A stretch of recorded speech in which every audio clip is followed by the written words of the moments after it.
Question number 53 के important points हैं।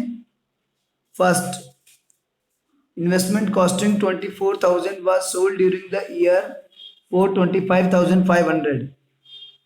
तो चलिए नॉन करंट इन्वेस्टमेंट अकाउंट बनाते हैं। Non current investment,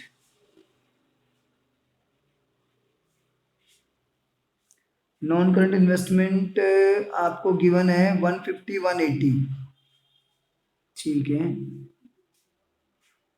balance brought down 1,50,000, balance carried down 1,80,000। ये नॉन करंट इन्वेस्टमेंट का ब्रॉट डाउन कैरिड डाउन है। और ड्यूरिंग द ईयर 24,000 की मशीनरी सॉरी इन्वेस्टमेंट आपने सोल्ड कर दी है 25,500 में। तो बैंक अकाउंट 25,500 और प्रॉफिट हुआ है, प्रॉफिट ऑन सेल कितने का हुआ है? 1,500 का। 24,000 की थी, 25,500 में सोल्ड की है। ठीक है, अब हम बैलेंसिंग फिगर में निकाल लेंगे कि हमने कितनी और इन्वेस्टमेंट परचेज करी है। 005, देन अगेन 5, 8 और 2 10, 2,05,500, 2,05,500 में से माइनस कर दीजिए आप, 150 चला गया तो 55,500, 54,000 आएगा क्या? ये आ गया आपका बैंक अकाउंट, ये था आपका सेल और ये है आपका परचेज। ये होगा इन्वेस्टिंग में माइनस, और ये आया आपका बैलेंसिंग फिगर में। इन्वेस्टिंग में माइनस होगा और ये सेल किया है, ये आपका इन्वेस्टिंग में प्लस होगा। और ये जो प्रॉफिट हुआ है आपको, ये ऑपरेटिंग में माइनस होगा। फिर इसके बाद है आपका provision for tax made during the year. तो इसके लिए तो प्रोविजन फॉर टैक्स अकाउंट बना लेते हैं। Provision for tax account, asset के अलावा सबका ओपनिंग बैलेंस क्रेडिट होता है। तो बैलेंस ब्रॉट डाउन है प्रोविजन फॉर टैक्स का 2,25,000 और बैलेंस कैरिड डाउन है आपके पास ओनली 30,000। इसके अलावा प्रोविजन मेड आपको गिवन है 27,000। तो profit and loss account, provision for tax made 27,000, ये आ गया आपका 2,52,000 और 252 में से 30 चला गया तो 222।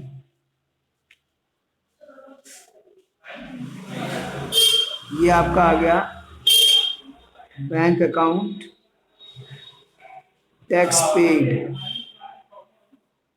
तो ये टैक्स पे किया है, ये आप ऑपरेटिंग के लास्ट में माइनस कर देंगे, और ये प्रोविजन मेड है ये ऑपरेटिंग में प्लस, और ये टैक्स पेड है ये ऑपरेटिंग के लास्ट में माइनस।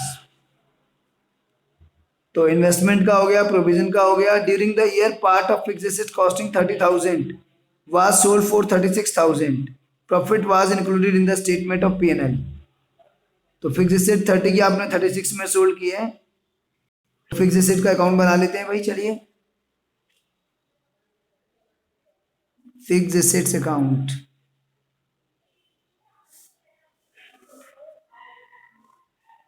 एसेट है बैलेंस ब्रॉट डाउन, ये आपको गिवन है बैलेंस ब्रॉट डाउन 12 लाख का भाई।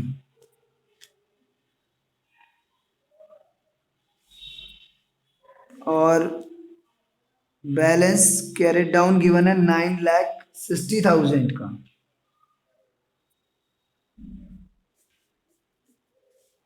और इसमें एक्यूमुलेटेड डेप्थ तो गिवन नहीं है क्वेश्चन में, सीधा नेट वैल्यू ही गिवन है। तो इसका मतलब कंपनी कौन सा मेथड फॉलो करती है जिसमें depreciation every year fix asset में से ही लेस हो जाता है, यानी प्रोविजन फॉर डेप्रिसिएशन या एक्यूमुलेटेड डेप्रिसिएशन अकाउंट वाला मेथड कंपनी फॉलो नहीं करती है।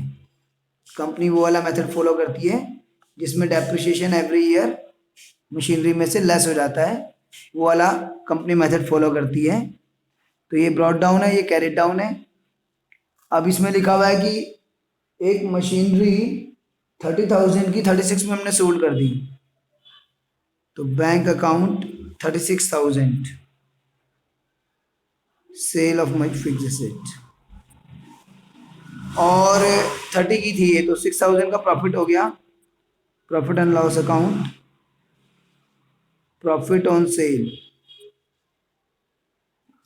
6,000 का, टोटल हो गया ये 12,06,000, और 12,06,000 ये हो गया, और 996 960 प्लस 996, तो 12,6 में से 996 लेस कर दीजिए, 2,10,000 का डेप्रिसिएशन कैलकुलेट हो गया करंट ईयर का बैलेंसिंग फिगर में। बैलेंसिंग फिगर में करंट ईयर का डेप्रिसिएशन कैलकुलेट हो गया। तो ये करंट ईयर का जो डेप्रिसिएशन कैलकुलेट हुआ है ये ऑपरेटिंग में प्लस होगा, जो सेल किया है ये इन्वेस्टिंग में प्लस होगा, और ये प्रॉफिट ऑन सेल है ये ऑपरेटिंग में माइनस होगा।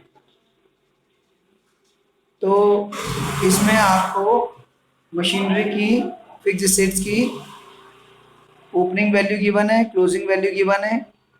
एक्यूमुलेटेड डेप्थ का ओपनिंग क्लोजिंग गिवन नहीं है, एक्यूमुलेटेड डेप्रिसिएशन नहीं है इसमें, यानी कि डेप्रिसिएशन एवरी ईयर हम मशीनरी में से माइनस कर देते हैं। तो जब एक्यूमुलेटेड डेप्रिसिएशन का ब्रॉट डाउन कैरी डाउन नहीं होता है, तो जो मशीन बेची है उसके एक्यूमुलेटेड डेप्रिसिएशन की, उसके डेप्रिसिएशन टिल डेट की कोई पोस्टिंग नहीं होती है, जितने में सेल किया वो, और जो प्रॉफिट लॉस हुआ वो, और डेप्रिसिएशन भी इस केस में ऊपर ही निकल के आएगा फिक्स्ड एसेट्स अकाउंट के अंदर। इसके बाद और देख लेते हैं क्या एडजस्टमेंट्स हमें गिवन है। इंटरिम डिविडेंड पेड गिवन है 1,20,000, तो ऑपरेटिंग में प्लस हो जाएगा, फाइनेंसिंग में माइनस हो जाएगा। बस यही पॉइंट्स हैं इसमें। और तो इसमें कुछ करंट इन्वेस्टमेंट है वो कैश एंड कैश इक्विवेलेंट के साथ ट्रीट होगी, और प्रोविजन फॉर टैक्स हो ही गया है। 10% मॉर्गेज लोन है इसमें, 10% मॉर्गेज लोन है, पहले कुछ भी नहीं था, अब 8,10,000 का है, और डेट नहीं बता रखी है 10% मॉर्गेज लोन की डेट कब है ये मेंशन नहीं है। तो 10% मॉर्गेज लोन ये आपको गिवन है 20 और 19 में डैश है और 20 में है 8,10,000। तो मेंशन नहीं है कि ये लोन हमने कब लिया है। तो इन दैट केस हम एज्यूम कर लेंगे कि हमने एंड ऑफ द ईयर 31 मार्च 20 को ही हमने लिया है ये, और हमें इंटरेस्ट पे नहीं करना पड़ेगा। जब मेंशन ना हो कि इशू या रिडीम कब हुआ है तो लास्ट में एज्यूम कर लीजिए आप। तो लास्ट में एज्यूम करेंगे कि 10% मॉर्गेज लोन ये हमने at the end of the year जो है रेज किया है, तो इसलिए हमें इस पे इंटरेस्ट नेक्स्ट ईयर से देना है, अभी नहीं देना पड़ेगा। ठीक है भाई।